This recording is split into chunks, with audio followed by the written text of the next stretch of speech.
And now for the last question of all. Why would our government do such a thing? I hope you're sitting down. First, we have Larry Silverstein, the man who purchased the World Trade Center in July 2001. After September 11th, Silverstein demanded $7.2 billion from his insurers, claiming that each plane counted as a separate act of terrorism. However, on December 6, 2004, the courts only reward him with $2.2 billion. Next, we have the put options that were placed on United Airlines, American Airlines, and Boeing. According to the San Francisco Chronicle, more than $2.5 million has remained unclaimed.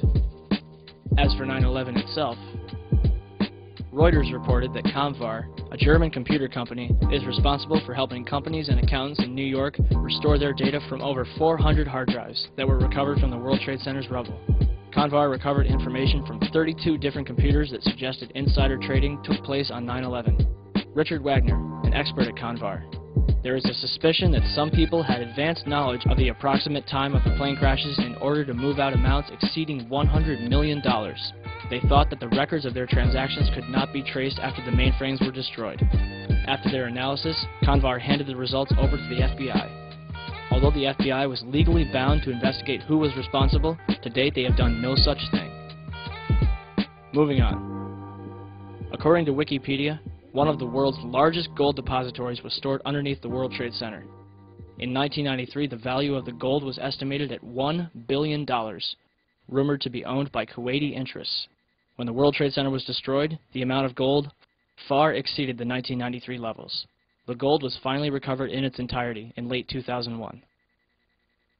Or was it?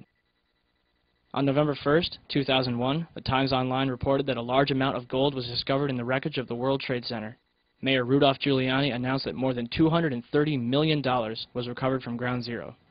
However, the COMEX Metals Trading Division was storing gold bars for the Bank of Nova Scotia, Chase Manhattan Bank, Bank of New York, Hong Kong, and Shanghai Banking, totaling $950 million. And that's just one company. Rumor has it that over $160 billion in gold was stored in the World Trade Center. So where did all the gold go? Remember the gold that was found in November 2001? Reuters reported that it was discovered in the back of a 10-wheel truck, along with several cars, in a delivery tunnel underneath World Trade Center 5. No bodies were recovered. As workers got closer to the gold, authorities began restricting access to Ground Zero, joined by FBI and Secret Service agents. One worker, who was directed away from the tunnel, told a reporter, "If I tried to go down there, they would have shot me." Heavy machinery operators and others worked under the watchful eye of more than 100 armed officers. So let me get this straight. Gold from World Trade Center 4 was found underneath World Trade Center 5 in an empty delivery truck with an empty escort of cars. I think it's safe to say that they were running away from the South Tower. The question is, how did they know to flee from their stash when not even the firefighters inside the South Tower expected it to collapse? $167 billion in gold. $200 million is found. And that's just the money. After September 11th, President Bush had and continues to have permission to do and say whatever he wants, all under the pretext of 9/11. The Patriot Act, the Department of Homeland Security, Afghanistan, Iraq. Got him. Good. Second one. Hit the other one. It's time for America to accept 9/11 for what it was. A lie which killed thousands of people, only in turn killing hundreds of thousands more to make billions upon trillions of dollars. Are you angry yet? You should be.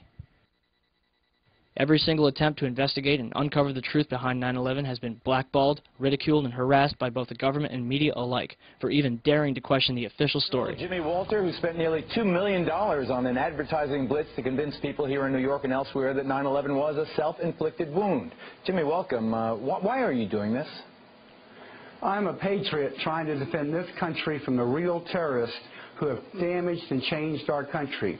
I am asking the same questions that the widows and orphans, parents and friends of the victims of 9/11 are asking and have not had answered by either the 9/11 Commission nor by any real investigation to the mass murders that 66% of New Yorkers want investigated. Okay, Jimmy.